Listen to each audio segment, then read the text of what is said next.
हम अब उस नाटकीय ऑपरेशन के बारे में और जान रहे हैं जिसका इस्तेमाल पिछले महीने राष्ट्रपति डोनाल्ड ट्रंप को चुपचाप तुर्की से बाहर निकालने के लिए किया गया था। कैमरों के सामने एयरफोर्स वन में सवार होने के बाद बताया जा रहा है कि ट्रंप को एयरपोर्ट की एक केटरिंग ट्रक में छुपाया गया था और फिर उन्हें एक अन्य सैन्य विमान तक ले जाया गया। वॉल स्ट्रीट जर्नल की रिपोर्ट के अनुसार इजरायली खुफिया ने चेतावनी दी थी कि ईरान एयरफोर्स वन को कंधे पर रखकर दागी जाने वाली मिसाइलों से गिराने की कोशिश कर सकता है। और पहले इजरायली चेतावनी की रिपोर्टों से इनकार करने के बाद ट्रंप ने अब पहली बार पुष्टि की है कि उन्हें सीक्रेट सर्विस और सेना के आदेश पर दूसरे विमान में स्थानांतरित किया गया था। उन्होंने जो कहा उस पर और भी जानकारी है।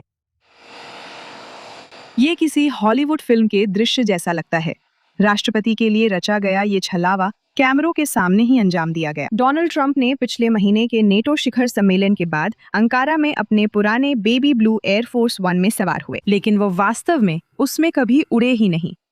कुछ ही मिनटों बाद खबरों के मुताबिक अमेरिकी राष्ट्रपति को एक एयरपोर्ट केटरिंग ट्रक के अंदर छुपा दिया गया था और गुप्त रूप से टारमैक पार कर एक छोटे सैन्य विमान तक ले जाया गया। अब पहली बार ट्रंप इस असाधारण विमान अदला बदली की पुष्टि कर रहे हैं।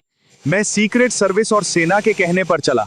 वे चाहते थे कि मैं एक अलग उड़ान, एक अलग विमान में जाऊं। ये ऑपरेशन तब हुआ जब इजराइल ने कथित तौर पर वॉशिंगटन को खुफिया जानकारी दी जिसमें ट्रंप के खिलाफ ईरानी साजिश की चेतावनी थी।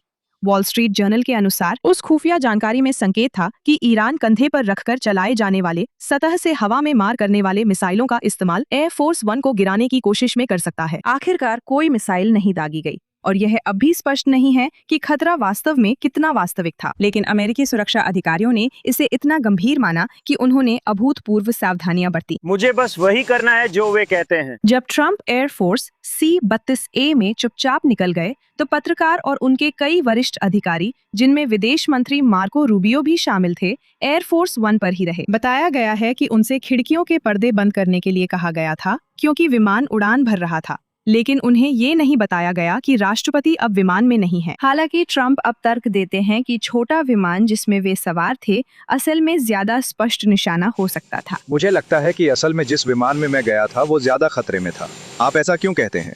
क्योंकि मुझे लगता है कि वही विमान होता जिस पर उनके हमला करने की ज्यादा संभावना थी। राष्ट्रपति ने पहले इस बात से इनकार किया था कि उन्हें ईरान की नई हत्या की साजिश के बारे में इजरायली खुफिया जानकारी मिली थी, लेकिन मंगलवार को बोलते हुए उन्होंने साफ कर दिया कि वे अब भी तेहरान को सीधा खतरा मानते हैं। क्या आप कह रहे हैं कि मैं ईरान पर भरोसा करता हूं? मैं आखिरी इंसान हूं जो ईरान पर भरोसा करेगा। उन्होंने मुझसे लगातार झूठ बोला है। ईरान ने ट्रंप के खिलाफ बदला लेने की धमकी दी है जब से उन्होंने 2020 में कुद्स फोर्स के कमांडर कासिम सुलेमानी की हत्या का आदेश दिया था, और इस बार अमेरिकी सुरक्षा अधिकारी कोई जोखिम नहीं उठा रहे थे। ट्रंप के सहयोगियों, प्रेस और राष्ट्रपति के हमशक्ल के साथ एयरफोर्स वन को आसमान में भेजा गया, जबकि राष्ट्रपति खुद चुपचाप एक और विमान में सवार होकर गायब हो गए। अब मेरे साथ जुड़ रहे हैं रिटायर्ड कर्नल मेयर आइजनस्टाइन, जो राइकमन यूनिवर्सिटी के international institute for counter terrorism में सीनियर फेलो हैं। मेयर, ITOBIS न्यूज पर आपके साथ होना बहुत अच्छा है। मैं ये कहना चाहूंगी कि जैसे जैसे हमें और जानकारी मिल रही है, ये किसी जासूसी या थ्रिलर फिल्म जैसा लग रहा है, लेकिन ये असल जिंदगी में हो रहा है। सीक्रेट एंड सर्विस को इस तरह के ऑपरेशन को आगे बढ़ाने के लिए ये खुफिया जानकारी कितनी विश्वसनीय होनी चाहिए और उस पर कार्रवाई की जा सके? तो सबसे पहली बात जो मैं कहना चाहूंगी वो ये है कि कल संयोग से मैं वही फिल्म देख रही थी जिसमें अमेरिकी राष्ट्रपति और ब्रिटिश प्रधानमंत्री एयरफोर्स वन में होते हैं और एयरफोर्स वन को एक आतंकवादी संगठन गिरा देता है, ईरानी नहीं। ये एक फिल्म है और जैसा कि आपने कहा ये एक फिल्म की कहानी है, लेकिन इस मामले में जिसके बारे में हम बात कर रहे हैं वो ईरानी रेवोल्यूशनरी गार्ड की एक योजना है जिसमें वे एक विमान को गिराने वाले हैं। और निकोल, ये पूरी तरह से संभव है और हम ऐसी चीज के बारे में बात कर रहे हैं जो अलग अलग आतंकवादी संगठनों द्वारा एक विचार के रूप में सामने आई है, सिर्फ ईरान के इस्लामी शासन द्वारा नहीं। पिछले 25 वर्षों से 2001 में दूसरी इंतिफादा के चरम पर, अगर आपको याद हो, मुझे नहीं पता कि आपको याद होगा या नहीं,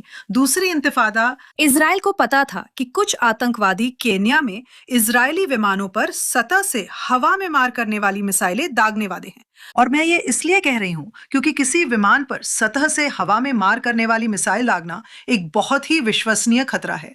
ये वास्तव में अंजाम दी जा सकने वाली बात है। विमानों को इस तरह बनाया जाता है कि वे इसका सामना कर सकें, लेकिन कोई भी इसकी पूरी गारंटी नहीं दे सकता। देखिए मेरी, आप बिल्कुल सही कह रही हैं कि ये खतरा दशकों से मौजूद है और इसी वजह से इस पर एक फिल्म भी बनाई गई, ठीक वैसे ही जैसी आपने देखी थी। इन कंधे पर रखकर दागी जाने वाली मिसाइलों की बात करें तो आप कहती हैं कि ये एयरफोर्स वन के लिए असली खतरा पैदा करती हैं। ये सब टर्की में नेटो शिखर सम्मेलन के दौरान हुआ। ये हमें ईरान की अपनी सीमाओं से बहुत दूर इस बार तुर्की में अपने एजेंट्स या प्रॉक्सी नेटवर्क का इस्तेमाल करने की क्षमता के बारे में क्या बताता है? मैं सबको याद दिला दूं कि तुर्की और ईरान की सीमा आपस में मिलती है। मुझे लगता है कि ये बहुत अहम बात है। ये वैसा नहीं है जैसा इस्लामिक शासन लेबनान में हिजबुल्लाह को मिसाइल भेजते समय करता है। ईरान की लेबनान से कोई सीमा नहीं मिलती। यमन में हूती आतंकवादियों के लिए भी यही बात लागू होती है। लेकिन जब बात तुर्की की आती है तो ईरान और तुर्की की एक लंबी सीमा आपस में मिलती है। यह बिल्कुल ये तुर्की के पूर्वी हिस्से में है। तो इस्लामिक शासन के पास, अगर मैं इसे ऐसा तो हूं, तो ये मौका है कि वे सीधे सीमा पार कुछ भी तस्करी कर सकते हैं। और ईरान के इस्लामिक शासन से सीधे तुर्की तक जाने वाला वो रास्ता बहुत ज्यादा इस्तेमाल किया जाता है। ये एक बहुत बड़ा हाईवे है। मैं कई साल पहले पूर्वी तुर्की गई थी क्योंकि मैं तुर्की से ईरान के जितना करीब जा सकती थी जाना चाहती थी। ये दियारबकर नाम के एक शहर के पास है और वो एक बहुत बड़ा हाईवे है। मैं तो कहूंगी कि वो एक फ्रीवे है क्योंकि वहां हर समय सामान इधर उधर जाता रहता है। सतह से हवा में मार करने वाली मिसाइलें आप अभी मुझे कैमरे में देख रहे हैं, वे छोटी होती हैं। इतनी छोटी नहीं जितनी मेरे हाथ है, लेकिन इतनी बड़ी भी नहीं होती। ये ऐसी चीजें हैं जिन्हें आप अपने कंधे पर रखकर ले जाते हैं, इस्तेमाल करते हैं। इसलिए इन्हें कंधे से दागी जाने वाली मिसाइलें कहा जाता है। ये ऐसी चीज है जिसे ईरान से तुर्की में तस्करी करना बहुत आसान होगा। ईरान अपने उद्योग, अपने सैन्य उद्योग में सतह से हवा में मार करने वाली मिसाइल का रूसी वर्जन बनाता है। तो ये निश्चित रूप से कुछ ऐसा है जो किया जा सकता है। मैं चाहूंगी कि इसके बाद अगर संभव हो तो इस बात पर ध्यान दें कि यह तुर्की में हुआ, जो नेटो का सदस्य है और जिसकी ईरान के साथ सीमा भी है। लेकिन आजकल ये हमास नेतृत्व का मुख्य मेजबान भी है। ठीक है, तो इसी से आगे बढ़ते हैं। हम तुर्की में क्या देख रहे हैं और तुर्की कैसे इन आतंकवादी संगठनों के लिए अगला केंद्र बनता जा रहा है जहां वे अपना ठिकाना बना रहे हैं। और जब हम इसे देखते हैं तो हम एर्दोआन, तुर्की और इन सभी वर्षों की बात करते हैं। और तुर्की के साथ क्या हुआ है?